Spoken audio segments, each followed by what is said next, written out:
Hey friends, today we are back in the kitchen because the pollen is so bad. So today I thought, first of all, it's the new moon in Taurus. So this is, at the new moon and the full moon is when I make any sort of balms or herbal preparations. So today I thought I'd take you along.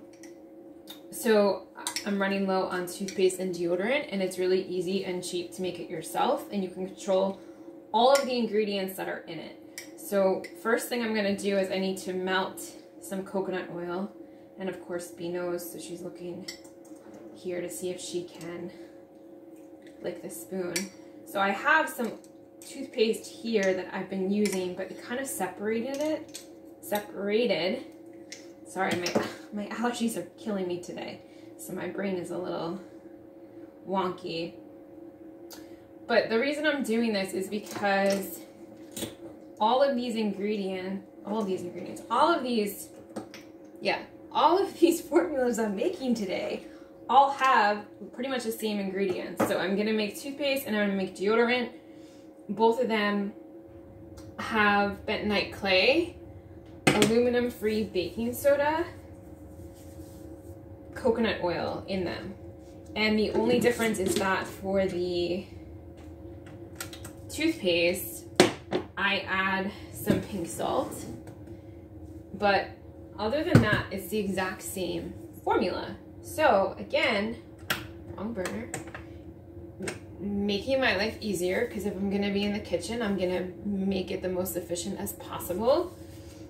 So I'm gonna just take 2 of these. I have to get another one out.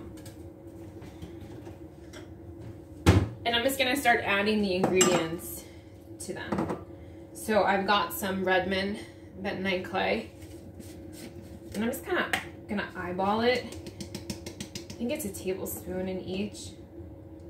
That's about a tablespoon. So this makes a mess, which is why I do this first, because it gets everywhere. And then I'm gonna add the salt to the toothpaste one.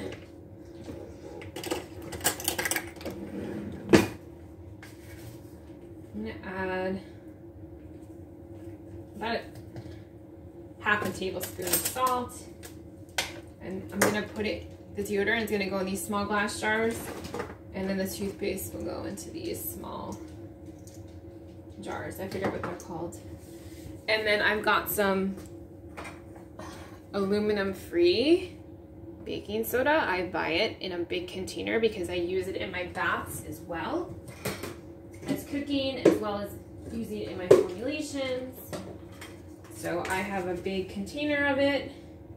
It's actually more economical to buy it this way as well.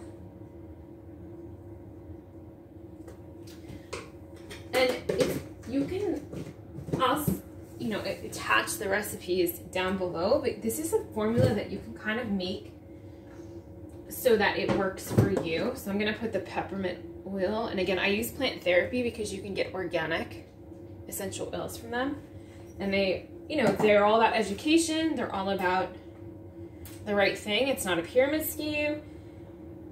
Their prices are reasonable, and so I recommend them, and I use them myself pretty much exclusively. For the things I can't get, there's a few other companies that I use, but for the most part I can get everything I need from them. So you could add like cornstarch or arrowroot starch to the deodorant if you're not good with baking soda, but again, arrowroot starch kind of makes a mess, and I use that for baking, but I'm fine with the baking soda and the bentonite clay. The bentonite clay like pulls toxins out through your armpits. And I usually just do like a lavender scent.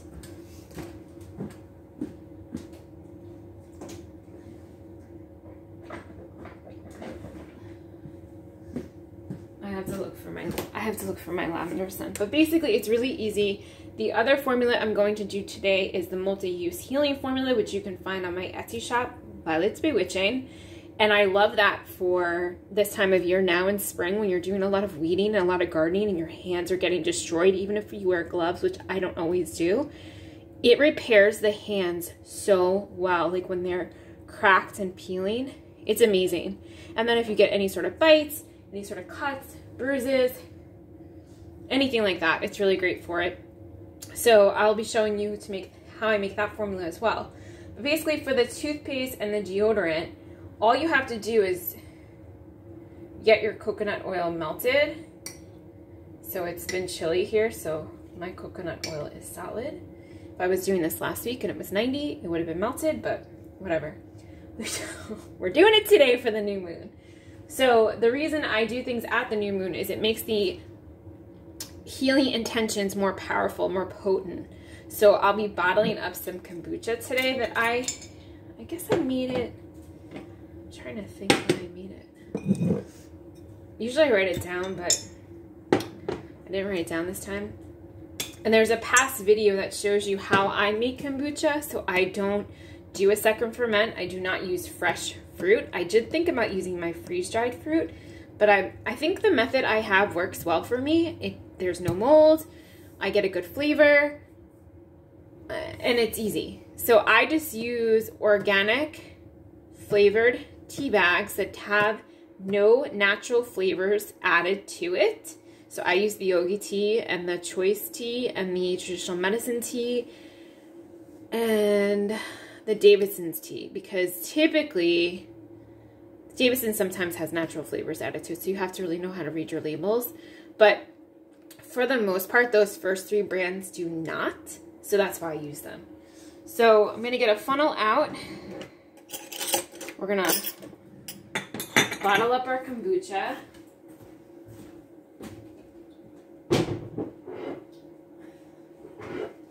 And I keep my kombucha away from any other tinctures that are happening, which right now you don't have any tinctures happening, but in case I did or I was fermenting food, I keep that away from it.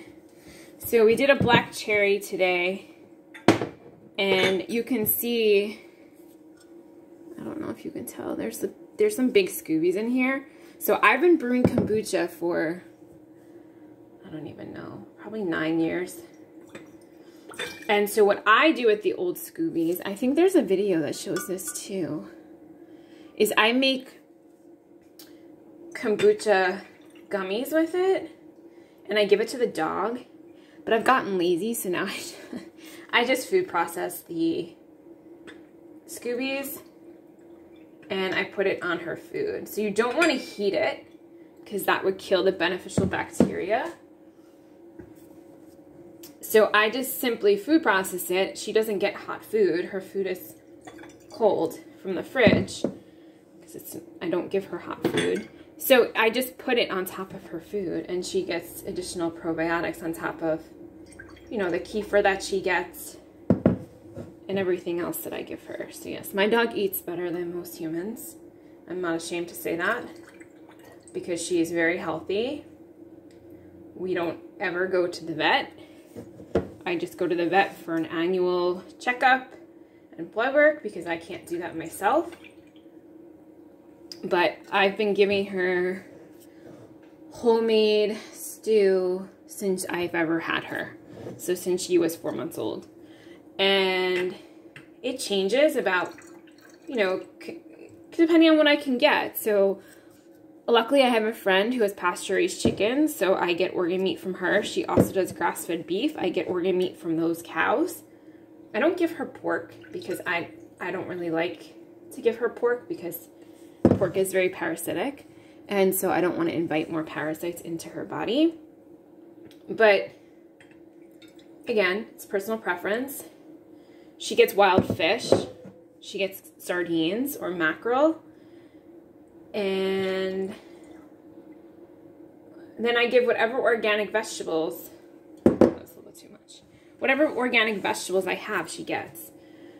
So whatever's in the freezer, whatever.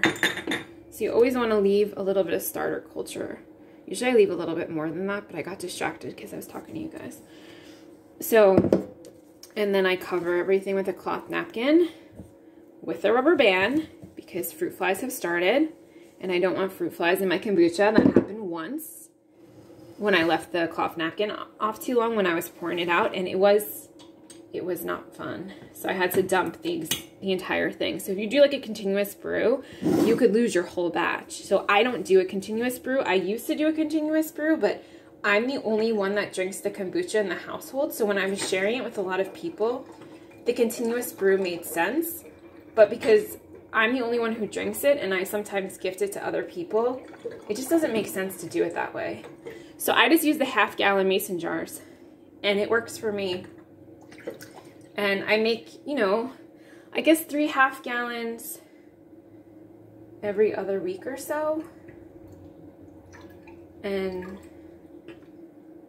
you know, I add it to my smoothie. Because since I make batch smoothies, they get a little thick, and I don't like that.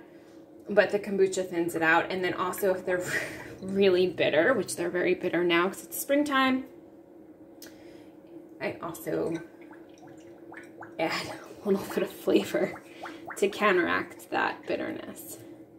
So you could see, so this one we don't have as much. And this is a mango peach variety. This was a variety I was going to share. So we'll see how this goes. But that's it. You want to make sure you wipe down your containers, because otherwise they're very sticky. And then this last one is licorice. I really like licorice. Again, I use the Yogi Tea brand. I've used that brand for years, probably since as long as I've been doing this. So that's, you know, 9 years, 10 years. I always smell it before, but I know, because I've been brewing it for so long, I know when something doesn't look right. But when I first started out, I didn't. So use your nose, you know, look, is there funkiness? Does it smell weird? And until you get used to smelling, so I know if it's ready the way I like it just by smelling it. I know exactly when it's ready. And it depends on how cold and hot your house is. So in the wintertime, our house is like 67, 68. And in the summertime, it's about 72. So it cooks faster in the summertime, right? It brews faster. You could keep it in a warmer spot. So I keep it out of the sun. I don't think it should be in the sun. Some people put it in the sun. That's their choice. But because I have issues with mold sensitivity, mast cell activation, I'm going to try to limit as much exposure to mold as possible because I don't want that problem. So if you don't have such a sensitivity, and fermented foods are high in histamine, so you have to be careful. If your body reacts to it, it may not be for you. So again, it's always about what works best for you, right? Not what's best for me, not what somebody else tells you to do. It's what works best for you, because ultimately you're the one that's drinking it. So we're gonna move back over to our coconut oil. It is almost melted. I'm just gonna help it along.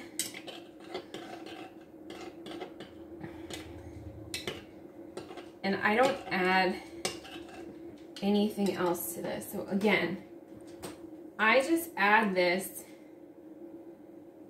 until it makes a paste. So it's personal preference, like how runny or liquidy do you want your deodorant? How runny or liquidy do you want your toothpaste?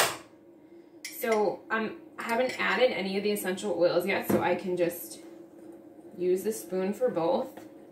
Again, this can get messy, so you want to be mindful of that. But all I'm doing, I'm just stirring it up. That's it. Nothing special is happening here.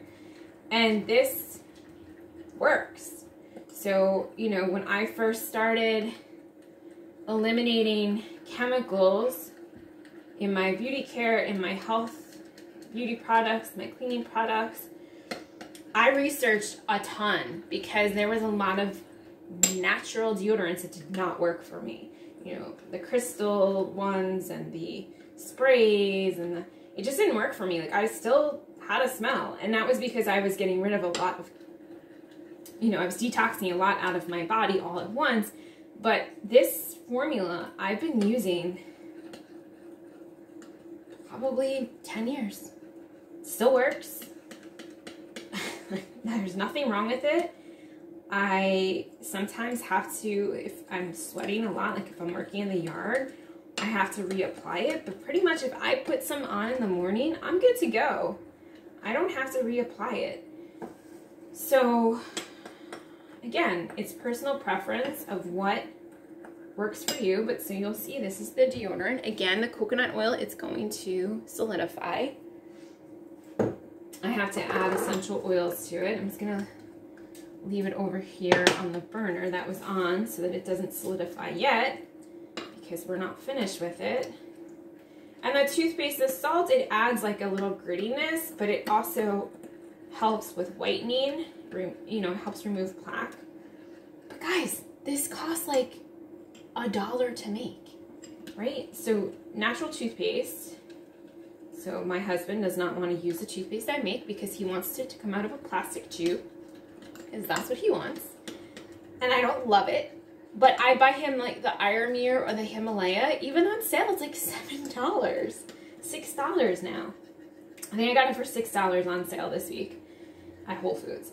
And that's a lot of money when I can make the same amount for $1.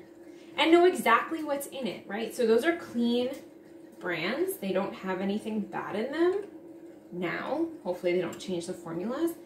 But again, like, you know, I want to know what's in the products I'm using. He is not as thoroughly, he would say, anal as I am. Now, I'm just going to add the coconut to the containers because again, I want to be a little lazy today. And then if I want to use the same spoon, right? So we're gonna gently pour this in, trying to not make a mess, because if it comes really fast, it creates a mess. And I'm just not, I don't have the bandwidth today to clean the entire kitchen. I just don't have it in me. It's been a busy week. So doing is I'm just doing what needs to be done, hoping for the best, right? Hope for the best. And then for our deodorant, I need to get the lavender essential oil, but essentially it is done. Right, same thing. Just pouring it into our container. Did not make as much for deodorant. That's okay. It made basically just a jar. You know what, and that's okay, because I still have a little bit in the closet. But that's it, guys. Like, that's how easy it is. So let me know what you think and if you made this. Talk to you soon.